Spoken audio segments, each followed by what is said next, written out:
Queridos, ¿cómo están? Bienvenidos nuevamente a la Casa del Padre.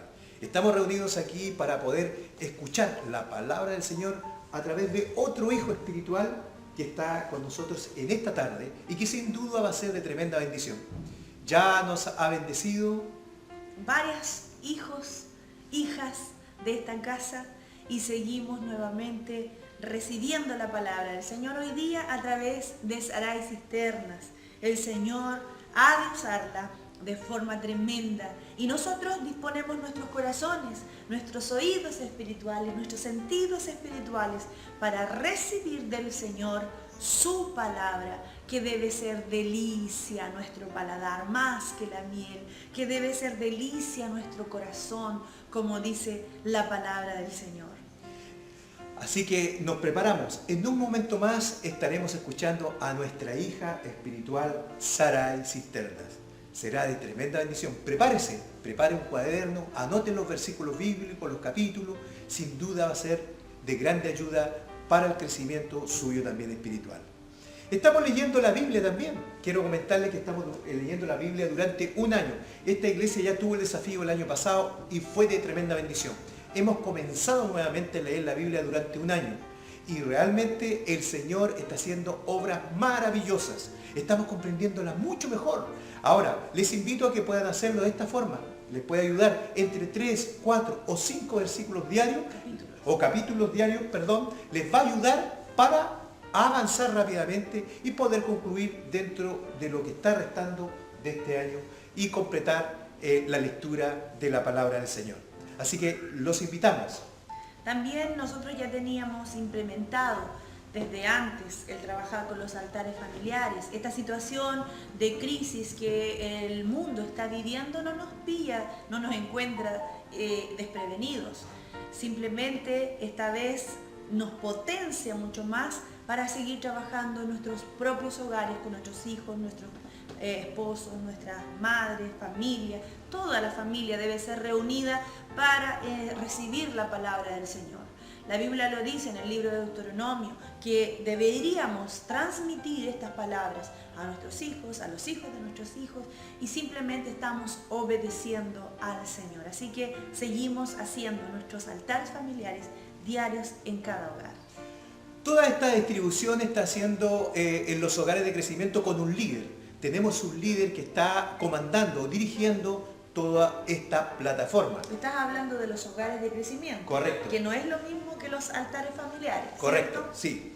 El hogar de crecimiento es muy importante, lo estamos haciendo en forma virtual. Y esto le queremos invitar para que ustedes puedan entrar en dos plataformas. Ya puede ser en Zoom o en Skype. Explicar un poquito a los que nos ven, que no hacen quizás parte de la casa del Padre, no son miembros quizás, pero que les gustaría participar a lo mejor con nosotros, explicarles que los hogares de crecimiento era una estrategia que nosotros teníamos antes, en la cual un líder se reunía en una casa y en esa casa asistían algunos miembros de la iglesia y también podían invitar a amigos, familiares, vecinos, colegas, que quizás no conocen a Cristo. Es una estrategia de evangelismo que teníamos. Y digo teníamos porque ahora no lo vamos a hacer así presencial, sino virtual, como dice mi esposo, a través de Skype, a través de Zoom, de estas plataformas virtuales. Vamos a seguir trabajando con los hogares de crecimiento, esta vez sin límites, porque podremos llegar a muchos más hogares, a muchos más familiares, amigos, vecinos, colegas, a través de una plataforma virtual. Ellos no tienen que trasladarse, simplemente conectarse, y es una excelente estrategia que Dios nos da para ganar a otros para Jesucristo. Así que los hogares de crecimiento ahora se llamarán redes de crecimiento, porque estamos utilizando las redes sociales. Si usted quiere ser parte de una red de crecimiento, póngase en contacto con nosotros. Puede escribir al correo de nuestra página. Usted puede accesar a la página www.casadelpadreconcepcion.cl y de esa forma escribirnos un correo y podemos ahí encaminarlo para que haga parte de una de las redes de crecimiento. Y también hablarles de la escuela de formación. La escuela de formación es una excelente estrategia que tenemos para crecer en el conocimiento, en la excelencia del conocimiento de Jesucristo. Todos nosotros debemos estar capacitados en la palabra de Dios. Todos nosotros debemos manejarnos con la espada del Espíritu, como dice Pablo, para poder combatir los dardos encendidos de Satanás. Debemos estar preparados. Así es que les invitamos y a los líderes los convocamos a poder participar de la escuela de formación cada semana en nuestra página www.casadelpadreconcepcion.cl. Usted podrá accesar a la escuela de formación cada semana. Se subirá un video. Al término de este video habrá un nuevo video en el cual se le explica cuál es la tarea que usted tiene que hacer. Ahí usted sigue las instrucciones, responde las preguntas y luego esas preguntas las envía al correo de la escuela de formación. De esta forma usted va a ser evaluado y va a poder subir de nivel. Y de esta forma usted se estará capacitando para esta gran cosecha que se nos viene, para esta gran cosecha de almas que se avecina. Prepárese, capacítese para que pueda extender el reino del Señor. Bueno, no sé si se acuerda, hace poquito estuvimos 21 días de oración y de ayuno y fue extraordinario. Hemos visto los milagros del Señor, cómo se ha movido el Señor en medio de su pueblo. En medio de todo este problema y dificultad, Dios está respondiendo a sus hijos. Y este no es la ocasión para terminarlo, sino que continuar. Entonces hemos dicho ya y hemos decretado 7 semanas de ayuno y de oración, que sin duda nos va a fortalecer cada día más. Estamos buscando la santidad, estamos buscando al Padre. Entonces les quiero convidar a ustedes a que puedan estar ayunando durante estas 7 semanas de ayuno y oración. Estaremos conectándonos a las 22 horas de la noche todos los días a través de Zoom para poder estar intercediendo y también pidiéndole al Señor que nos dé la sabiduría, el entendimiento para poder también desarrollarnos con las demás personas. No hay nada más lindo que estar bajo la protección y que el Señor nos guíe en todo esto. Y también comentarles de que nuestros cultos le hemos agregado uno más, el día martes a las 19:30 horas. Es un culto igual que este, que es de tremenda bendición para sus vidas. Es necesario que el pueblo siempre se está alimentando. El día viernes a las 19:30 tenemos el Shabbat. Nuestra congregación lo hemos hecho ya hace mucho tiempo y estamos con Shabbat escuchando una palabra y es un día donde podemos descansar y adorar a nuestro Padre Celestial. Así que les invitamos. Y el día domingo también a las 11 de la mañana tenemos un culto general donde podemos todos conectarnos y estar con la familia ahí en su casa, en su hogar, tal vez tomándose un tecito, un cafecito, compartiendo la palabra, la enseñanza de la palabra del Señor. Así que aproveche de mandar el link a sus amigos que estarán siendo entregados a su debido momento para que usted pueda entregarle a sus seres queridos también y puedan participar de este maravilloso culto. Ahora les dejamos con ustedes a Saray Cisternas. Que reciban la palabra del Señor, dispongan su corazón, dispongan sus oídos espirituales, que esta palabra penetre a lo profundo de su corazón. Bienvenido, querido, a este culto de día martes de adoración. Qué rico poder compartir esta palabra este día junto a ustedes y estar en sus hogares. ¿Qué les parece si empezamos orando a nuestro Padre, dándole las gracias primeramente? Amén. Padre Celestial, te damos las gracias primeramente por este día, por tu fidelidad y por tu amor, Señor. Disponemos nuestro corazón delante de ti para recibir tu palabra. Señor, yo te pido que esta palabra que tú has traído este día caiga en tierra fértil, Señor, y que dé fruto abundante, Señor. Te doy las gracias por cada uno de mis hermanos que ha dispuesto este día para escuchar esta palabra, que sabemos que proviene directamente de ti, Señor. Gracias te damos por tu amor y por tu gracia, amado Dios. En el nombre de Jesús, amén. Bueno, queridos, Vamos a comenzar con el tema de hoy día, con la palabra que el Señor ha preparado para este día, para usted que está mirando este culto. Voy a empezar con una pregunta. Yo sé que a lo mejor no me la va a poder responder porque por los medios, ¿no es cierto? Pero es una pregunta retórica. ¿Vivimos por convicción o por conveniencia? ¿Qué significa primero vivir por convicción? Cualquier persona que conozca al Señor hace aquello que agrada a Dios.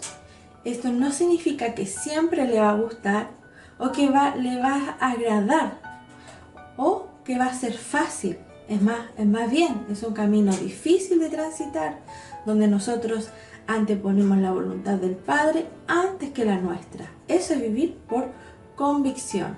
En cambio, vivir por conveniencia es todo lo contrario. Es escoger nuestra voluntad, nuestros deseos, nuestros anhelos, donde tratamos muchas veces de negociar con Dios. Voy a empezar contándole una historia. Un hombre fue contratado por el dueño de una empresa. Esta empresa tenía poco tiempo, pero tenía muchas proyecciones para ser una gran empresa.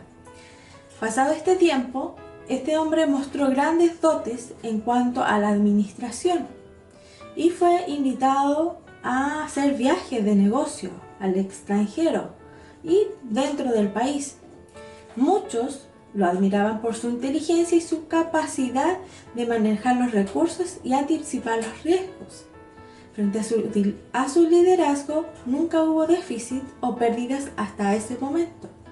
Se había ganado la confianza de su jefe, por ende su dueño, el dueño de la empresa, le confió todos los recursos financieros de la empresa. Al ver este hombre, que la empresa aumentaba sus utilidades, pero no veía tan retribuido su esfuerzo, comenzó a mostrarse disconforme y comenzó a desviar poco a poco los fondos de la empresa. Abrió una cuenta en el extranjero, compraba con facturas falsas, compraba a proveedores inexistentes, por ende estaba robando, ¿no es cierto? Y aquellos que le rodeaban comenzaron a darse cuenta de estas actitudes, sobre todo una muy en especial en donde su jefe hizo una gran celebración y gastó mucho dinero en ella. Este hombre se molestó muchísimo y porque a él le molestaba que hubiera tanto despilfarro. Pero lo que a él más le molestaba era que su jefe podía gastar este dinero, pero no le aumentaba el sueldo. Finalmente, ¿cómo termina? Este hombre engaña al dueño de la empresa, lo hace firmar pagarés y documentación falsa y llegan finalmente los acreedores. Su jefe se fue preso, porque era el dueño de la empresa, se fue preso. Y a causa de la culpa y al ver que había salido a la luz su delito y cómo sufriría su familia por las consecuencias que él había hecho, ¿no es cierto? Que había traicionado al dueño de esta empresa, lo había estafado. Él, ¿cómo que hizo? Se suicidó. ¿Esta historia le parece conocida? Bueno, déjeme decirle que sí. Suena algo parecido, ¿no es cierto? Bueno, esta historia ilustra a la perfección la historia de Judas Iscariote, y cómo llegó a ser conocido como el traidor. El hombre contratado de esta historia era Judas. El dueño de la empresa era Jesús. La empresa era ser parte del Talmidim de Jesús. Talmidim es una palabra en hebreo que se usa para aquellos que son discípulos, es más que ser un alumno, es más que ser un aprendiz. Ser parte del Talmidim de un rabí es que alguien que se adhiere a su maestro, alguien que se adhiere a sus enseñanzas, a su forma de ser, de actuar, se hace uno con su maestro. Eso fue Judas, fue parte del Talmidim de Jesús. En Lucas 6, 12 al 16 nos muestra cómo Jesús se preparó antes de elegir a sus discípulos. Dice la escritura que él fue al monte a orar y pasó toda la noche en oración hasta el otro día y llamó a sus discípulos y escogió a 12.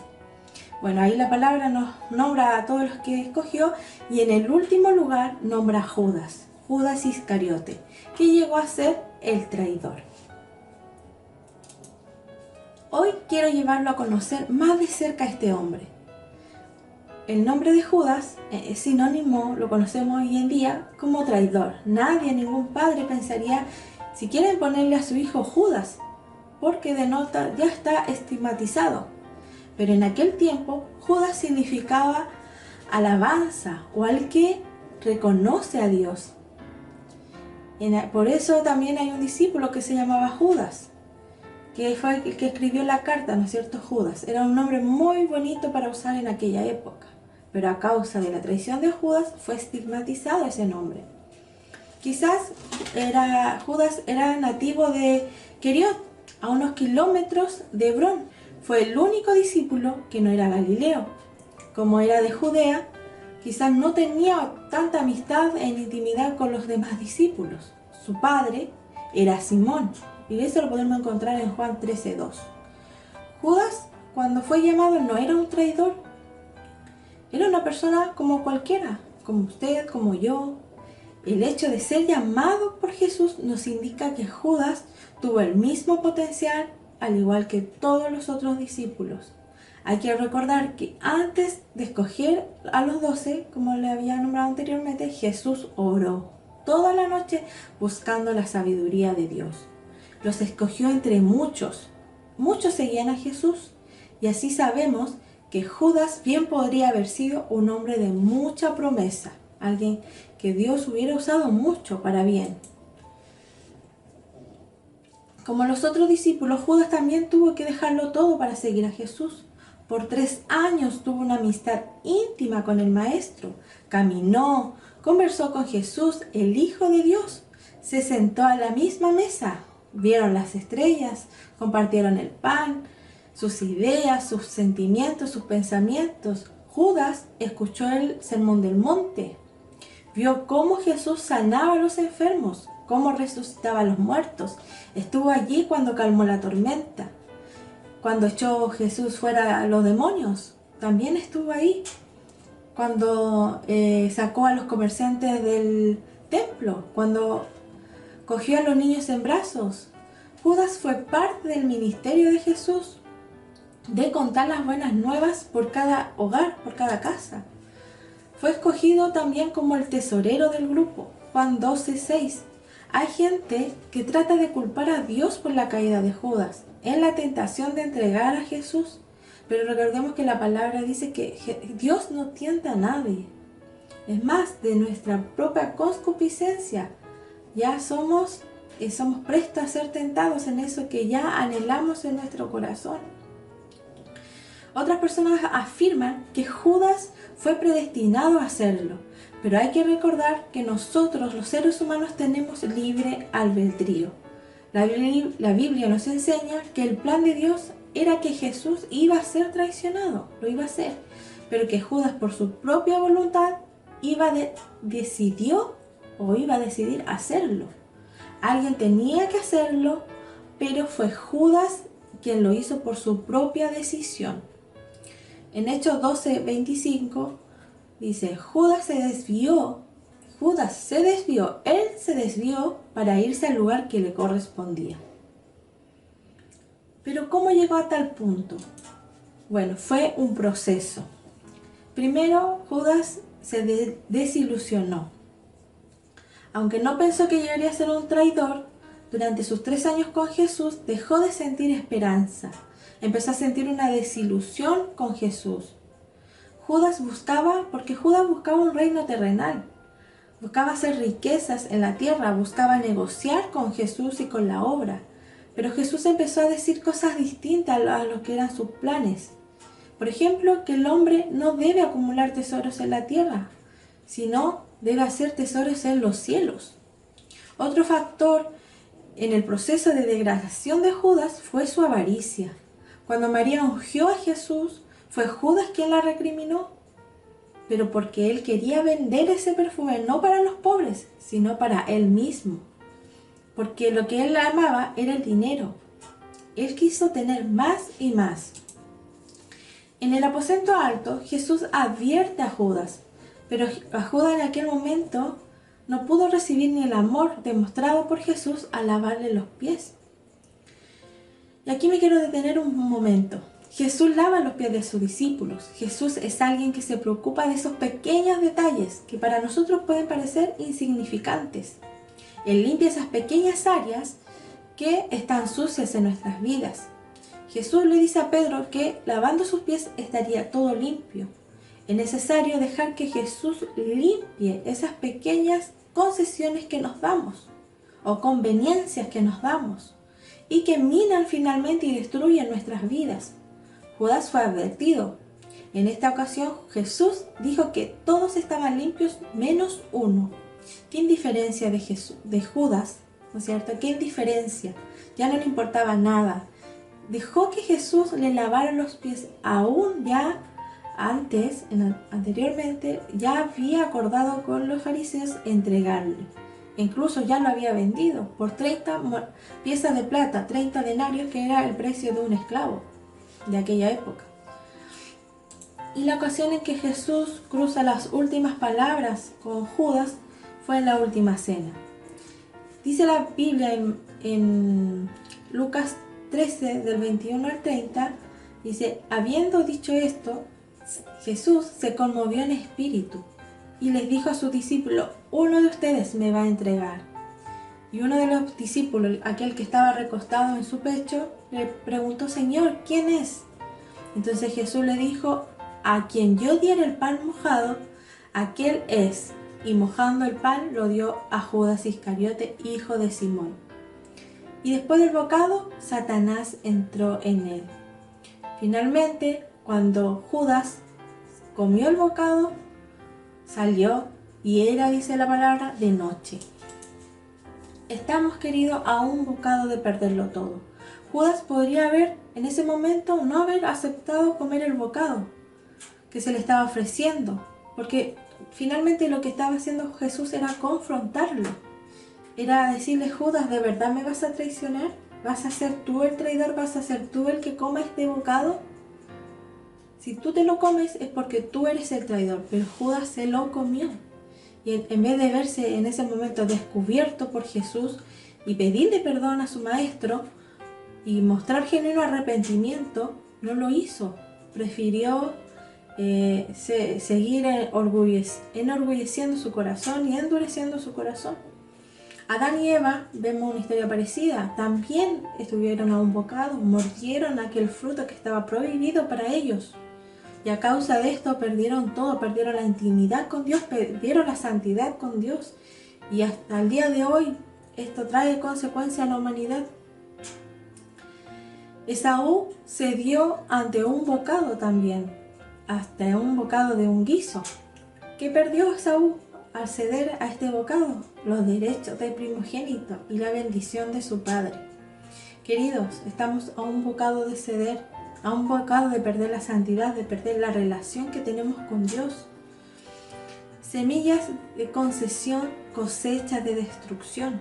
Si sembramos concesiones, cosecharemos destrucción. En Gálatas 6:8 dice: porque el que siembra para la carne, para su carne, de la carne segará corrupción, mas el que siembra para el espíritu segará vida eterna. Del espíritu segará vida eterna. Muchos vivimos en esto, en vivir de conveniencias, más que por convicción. Ahora les voy a nombrar 6 mitos o mentiras que nos hacen vivir una vida de conveniencias o concesiones. La primera mentira o el primer mito es: puedo pecar y quedar impune. Satanás nos hace pensar: mi pecado no será juzgado, lo que yo elija no traerá consecuencias futuras. Dios es bueno, Él me va a perdonar, no voy a tener ningún castigo. Estas mentiras las pone Satanás. Eso era lo que pensaba Judas al estar robando de las arcas del ministerio de Jesús. Él iba poco a poco robando, no midiendo las consecuencias, creyendo que pasaba desapercibido. se daba pequeñas concesiones, sacaba poco a poco. Y que finalmente estas concesiones, estas licencias, sería él quien vendería a Jesús. Traerían finalmente consecuencias irreparables a su vida. Esta mentira lo que produce en nosotros es perder la sensibilidad de nuestra conciencia y llegamos a tolerar el pecado, lo normalizamos, aumenta por ende el deseo de pecar y disminuye el anhelo por la santidad. Proverbios 5:22 nos dice: de sus propias iniquidades será preso el impío, y en los lazos de su pecado quedará atrapado. O sea, que aquel que es pecador, aquel que excede, que tiene concesiones, será presa de su iniquidad, será presa de su pecado, y en los lazos quedará atrapado. O sea, será un esclavo del pecado finalmente. La segunda mentira, el segundo mito que hay cuando vivimos una vida de concesiones: soy bastante maduro para resistir, sin que me afecte negativamente. Todo aquello que dejamos entrar en nuestro corazón determina la dirección de las decisiones que tomaremos en el futuro, cuando nos enfrentamos a la tentación. En 1 Corintios 10:12 dice: así que el que piense estar firme, mire que no caiga. Judas, al estar en su posición de honra, tener un puesto de confianza, pensó que estaba firme, pero finalmente él no confió en Dios, no estaba tan firme, pero él confiaba en sus propias fuerzas. Muchas veces nosotros creemos estar firmes y nos ponemos zancadillas a nosotros mismos. Conocemos nuestras debilidades y aún así nos acercamos a ellas. ¿Y qué pasa? Caemos en esta trampa de creernos estar firmes, pero finalmente dice la palabra que nosotros tenemos que cuidarnos de no caer en aquello que podemos ser tentados o que somos débiles. Tercera mentira o tercer mito: si fantaseo con algo que anhelo, no le hago mal a nadie. Total, lo estoy pensando solamente. Muchas veces no cometemos el pecado, solo lo imaginamos. Solo nos imaginamos las posibilidades. Si lo hiciéramos, ¿qué pasaría? Si yo hago esto, ¿qué pasaría? A ver, si yo le envío una fotito, ¿qué pasaría?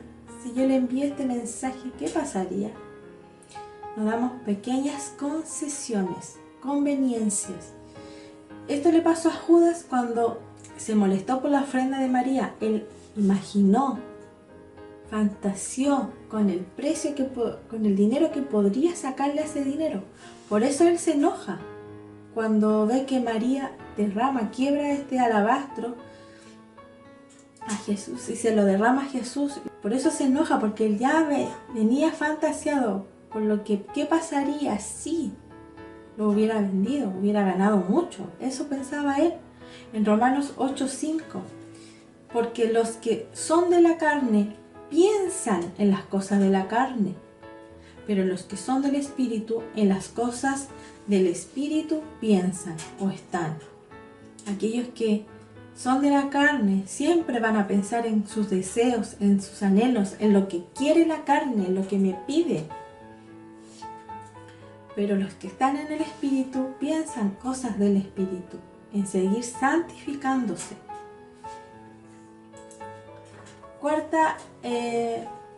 Cuarto mito o mentira que nos hace vivir una vida de conveniencias. Esta acción X no me hace daño y no daña a nadie, ni mi relación con Dios.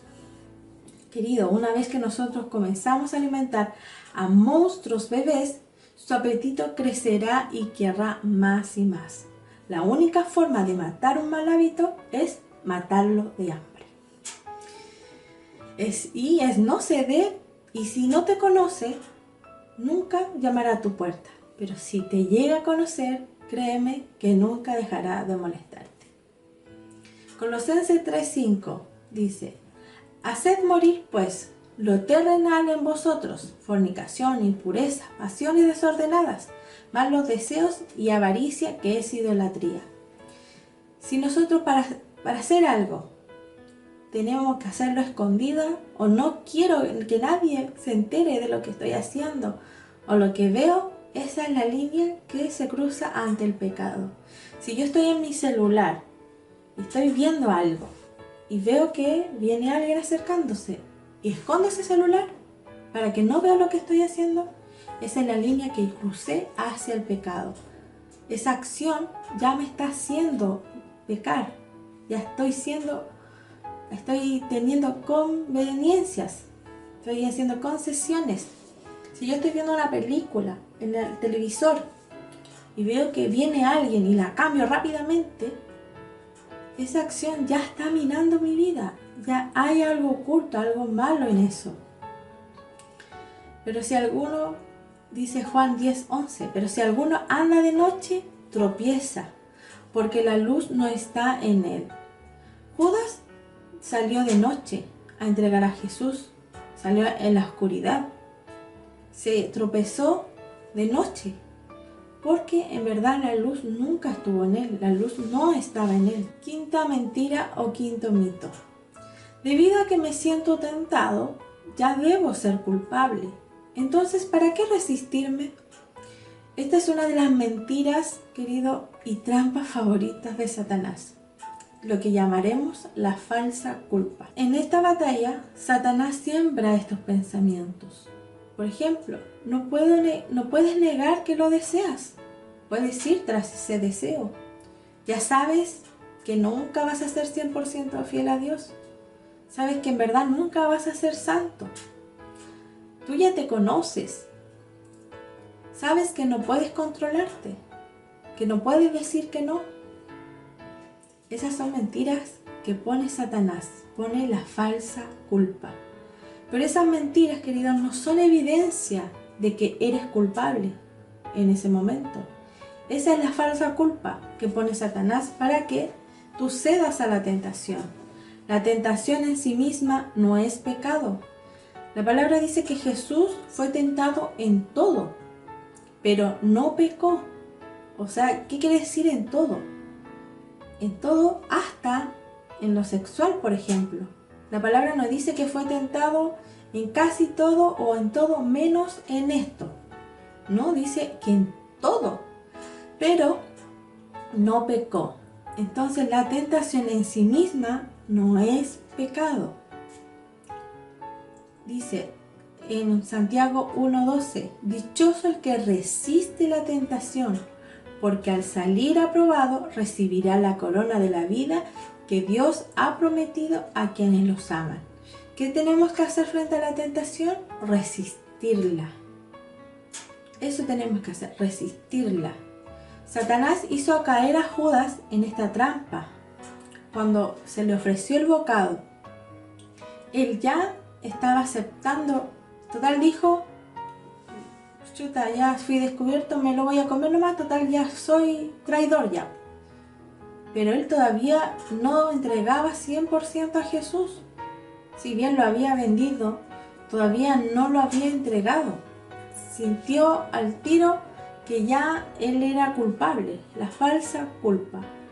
Pero al ceder, ¿qué dice la palabra que decía anteriormente? Que al ceder, que al comer en el instante que él comió este bocado, Satanás entró en él y fue endurecido con ello aún más su corazón. A ella sí que no le importó nada más. Último mito, última mentira que nos hace vivir una vida de conveniencias. Nadie puede entender mi lucha. Muchas veces, debido al temor de ser juzgados, de ser humillados, escondemos nuestras debilidades y no las confesamos. No pedimos ayuda siendo que necesitamos ayuda. No la pedimos por temor al que dirán, por temor a ser, como les decía, ser juzgados. Y Satanás pone esta mentira en nuestras vidas, en decirnos, nadie te puede ayudar, eres demasiado débil, demasiado pecador, Nadie te ama tanto como para ayudarte, o nadie te va a entender. Muchas veces la salida a ese problema, la salida que Dios nos da a ese problema, viene de una amistad con alguien maduro espiritualmente, alguien que te exija rendirle cuentas y que te alienta a permanecer firme, que entienda tu lucha y que te diga la verdad con firmeza, pero con amor. Hay una frase que mi papá siempre dice y que, bueno, siempre me ha quedado esa frase. Siempre que uno vaya a decir algo o decir una verdad, que lo diga firme pero tierno, que sea firme en decir las cosas, pero que a su vez sea tierno, firme pero tierno. Santiago 5:16 nos dice: por eso confiésense unos a otros sus pecados y oren unos por otros para que sean sanados. La oración del justo es poderosa y eficaz. Querido, usted no está solo en esta lucha. Usted no está solo. Busque a alguien maduro espiritualmente para que le ayude. Busque a esa persona justa que ore por usted, porque la oración de ese justo, la oración de ese hijo maduro espiritualmente, que entienda su lucha, que sea tierno para decirle la verdad, pero que a la vez sea firme, su oración de ese justo va a ser poderosa y va a ser eficaz. Usted no está solo, querido. No caiga en estas trampas de Satanás. Si usted, al pasar estos 6 mitos, estas 6 mentiras, a lo mejor muchos de nosotros hemos caído en esta mentira. Y se lo digo yo sinceramente, he caído en muchas ocasiones en alguna de estas mentiras. Y hemos hecho conveniencias, hemos vivido una vida de conveniencias. Pero todos, queridos, sabemos cómo termina la historia de Judas Iscariote. Judas no pudo recibir el perdón de Dios como lo recibió Pedro. Pero no pudo porque él no quiso, no porque Dios no quisiera perdonarlo, Jesús no hubiera querido perdonar. Jesús ya en el momento ya lo había perdonado, en ese mismo momento Jesús ya lo había perdonado. Pero él no conoció nunca a Jesús en verdad, no conoció nunca a Dios en verdad. Pudo perfectamente ir a Jesús y pedirle perdón genuinamente. O antes de suicidarse pudo pedirle perdón a Dios y confesar su pecado por haber entregado a un inocente, haber entregado a su hijo. Pedro, por ejemplo, se arrepintió de negar a su maestro. Se arrepintió y enderezó su camino y volvió a los caminos del Señor. Judas no lo hizo. Nunca se arrepintió. Se sintió culpable, dice la palabra, tuvo remordimiento. Es más, devolvió el dinero por el cual había vendido a Jesús, lo devolvió, lo tiró frente a los fariseos, pero nunca pidió perdón. Se sintió culpable, sintió remordimiento, pero nunca pidió perdón a Dios. Y podemos ver en la palabra también que él, buscando un árbol, Judas puso allí un dogal y se suicidó. Es un triste ejemplo de cómo una persona llega a un final tan triste, a una conclusión, sin entender en verdad la voluntad de Dios, por estar ciego a sus deseos, a sus anhelos, a vivir una vida llena de conveniencias. Y nosotros conocemos muchas personas así, que han vivido con Jesús, que han tenido experiencias maravillosas con Dios, encuentros maravillosos con Dios, pero que finalmente nunca viven una vida de convicción, sino que viven una vida llena de conveniencias y pierden el propósito, pierden todo lo que les fue entregado, todas las promesas que se le hicieron, las pierden, no porque Dios se olvide o que Dios rompa el pacto, sino lo rompe la persona. Si usted hoy, querido, si usted hoy se siente identificado con esta palabra, si a usted le ha llegado esta palabra en lo más íntimo de su corazón, vuelve a casa, aún es tiempo.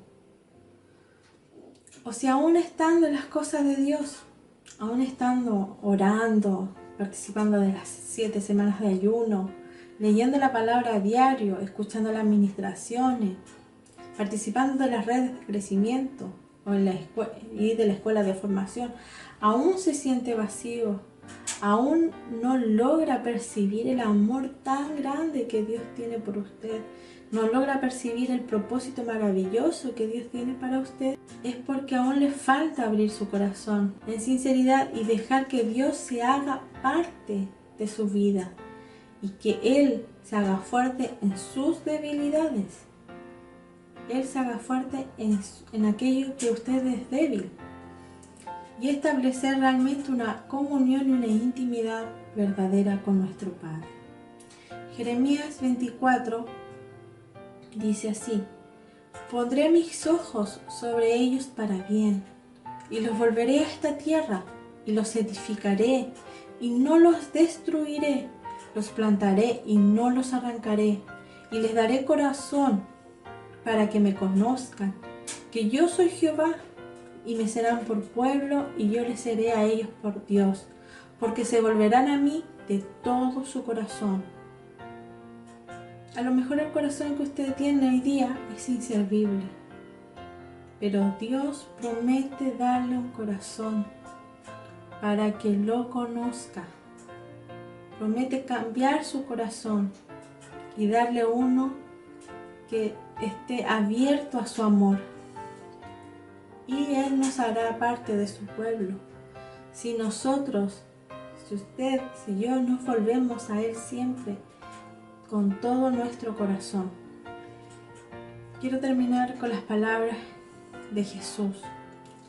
En Juan 14:23 dice: si alguno me ama, guardará mi palabra, y mi Padre lo amará, y vendremos a Él y haremos con Él morada. Qué lindo. Dice que Jesús nos está diciendo que si nosotros lo amamos, si guardamos su palabra, sus mandamientos, sus principios, Él vendrá a morar en nosotros. ¿Quién es Él que mora en nosotros? Es el Espíritu Santo. Como le digo, aún está tiempo, querido. Aún está tiempo de volver a los atrios de Dios, a vivir una vida en santidad, dejar esa vida de conveniencias en donde yo negocio con Dios, sino a vivir una vida de convicción en donde pongo la voluntad del Padre antes que la mía. Lo invito a orar, lo invito a reflexionar también en esta palabra. Padre Celestial, te damos las gracias por tu palabra, que es una lumbrera hacia nuestras vidas, Señor. Que tu palabra es aquella que alumbra nuestros caminos y nos hace pisar en luz. Señor, yo te pido que esta palabra haga su efecto, Señor, en las vidas de aquellos que la han escuchado y la han atesorado en su corazón. Padre, te pido que tú traigas tu revelación a tu pueblo, a tus hijos, Señor. Perdónanos, Señor, si hemos vivido una vida de conveniencia, Señor, en donde hemos tratado de negociar contigo y no hemos, Señor, primordiado tu voluntad, sino que hemos cedido ante nuestros deseos, ante nuestros anhelos, y hemos creído todas las mentiras que Satanás ha puesto en nuestro corazón. Hoy, Padre Celestial, deseamos volver a casa, Señor.